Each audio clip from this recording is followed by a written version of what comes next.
तो इस रिमझिम बारिश के बीच से आप वाराणसी से सीधे बात तो चुभेगी का लाइव एडिशन देख रहे हैं। मैं आपको बता दूं कि आज सुबह से ही वाराणसी में हलचल तेज थी। सबकी नजरें इसी पर टिकी थी कि आखिरकार कोर्ट का फैसला क्या आएगा, क्या कोर्ट इस पूरे मामले को सुनने लायक मानेगा या नहीं। आखिरकार फैसला सामने आया, कोर्ट ने कहा हाँ ये मामला सुनने लायक है। ऐसे में अब मुस्लिम पक्ष हाई कोर्ट जाने की तैयारी कर रहा है ताकि वहां पर वो और दमदार तरीके से अपनी दलीलें रख सके।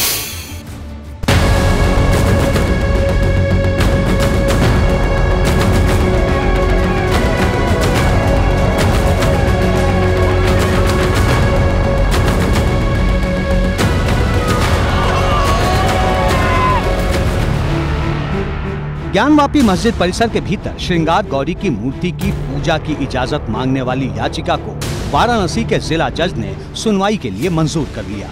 इस फैसले के साथ ही मुस्लिम पक्ष की तमाम दलीलें खारिज हो गईं। सिविल प्रक्रिया संहिता के आदेश 7 और नियम 11 के तहत मुस्लिम पक्ष की आपत्ति को अदालत ने खारिज कर दिया। अंजुमन इंतजामिया मस्जिद कमेटी के आवेदन में दावा किया गया था कि ये याचिका सुनवाई के लायक है ही नहीं।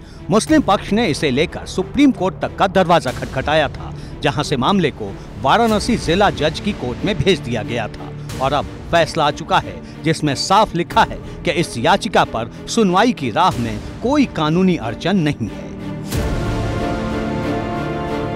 कोर्ट ने हमारे सारे आर्गुमेंट्स को मान लिया है। मुस्लिम पक्ष की एप्लीकेशन रिजेक्ट कर दी है। प्लेसेस ऑफ वर्शिप एक्ट की उनकी जो प्ली थी उसको खारिज कर दिया है। वक्फ एक्ट की प्ली को खारिज कर दिया है। कोर्ट ने कहा है कि सूट मेंटेनेबल है। अब इस मामले की अगली सुनवाई 22/9 को होगी और एविडेंस लीड की जाएगी। इश्यूज जिला जज अजय कृष्ण विश्वेश ने अपने 26 पेज के फैसले में लिखा है कि श्रृंगार गौरी की पूजा की इजाजत मांगने वाली याचिका सुनवाई के लायक है। इस याचिका पर सुनवाई में किसी कानून की बाधा नहीं है। विशेष पूजा स्थल कानून 1991 सुनवाई में रुकावट नहीं है। वक्फ एक्ट 1995 भी याचिका पर सुनवाई में बाधा नहीं। इसके साथ ही यूपी श्री काशी विश्वनाथ मंदिर एक्ट 1983 भी याचिका पर सुनवाई में रुकावट पैदा नहीं करता। मुस्लिम पक्ष ये साबित नहीं कर पाया कि इस याचिका पर सुनवाई में कोई कानूनी अड़चन है। जज साहब ने अपनी फैसला की ब्रीफिंग पढ़ते हुए उनकी प्रार्थना पत्र को डिसमिस कर दिया और 22/9 को डेट लगा है। 22/9 को फैसला।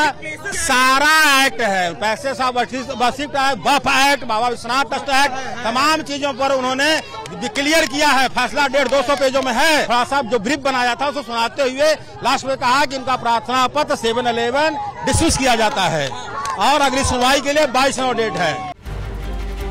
अब मुस्लिम पक्ष हाई कोर्ट का दरवाजा खटखटाने की तैयारी में है। भरोसा है कि उच्च न्यायालय उनकी दलीलों पर मुहर लगाएगा। जैसे ही फैसला आया, बयानों की झड़ी लग गई। हिंदू संतों और धर्मगुरुओं ने इसे न्याय की जीत बताया।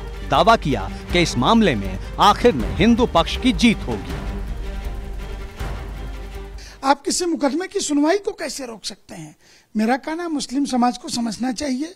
काशी और मथुरा को वार्ता की मेज पर बैठ करके हिंदू समाज को सहृदयता के साथ वापस कर देना चाहिए। अन्यथा हम कोर्ट से मुकदमा जीतेंगे तो न विजय की हमें उतनी खुशी होगी, आपका पराजय का गम तो देखते बनेगा। बेहतर यही है न मैं जीता न तू हारा। काशी से आए इस बड़े फैसले ने सियासी हलचल भी तेज कर दी है। इसका असर पूरे देश में देखा जा रहा है। सच सच होता है, हम सच के साथ हैं और हमने पहले भी राम जन्मभूमि में सच का सहारा लिया और कानून के साथ रहे। मुझे न्याय मिला और न्याय पर मुझे भरोसा है न्यायालय पर। क्या ये सच नहीं है कि सनातन भारत में भारत के संस्कार और संस्कृति आराध्य के रूप में काशी, मथुरा और अयोध्या के पहचान के बगैर भारत का पहचान नहीं है? क्योंकि 91 का एक्ट इसलिए बनाया गया था ताकि इस तरह के कॉन्फ्लिक्ट जो है वो हमेशा के लिए ख़त्म हो जाए।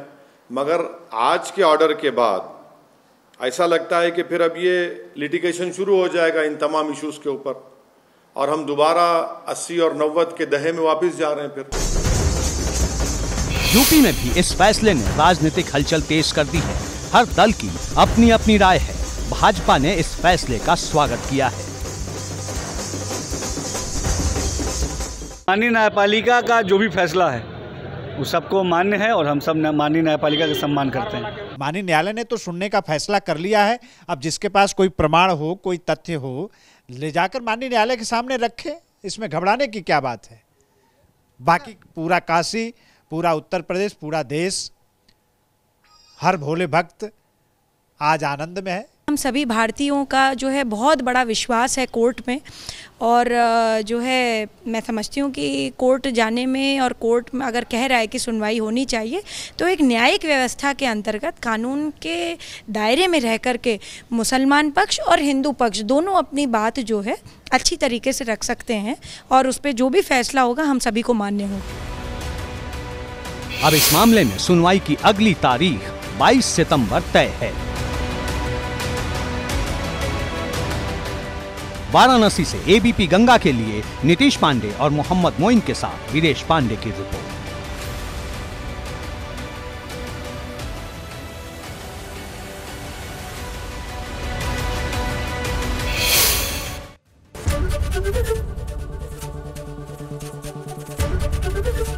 एबीपी गंगा, खबर आपकी, जुबान आपकी।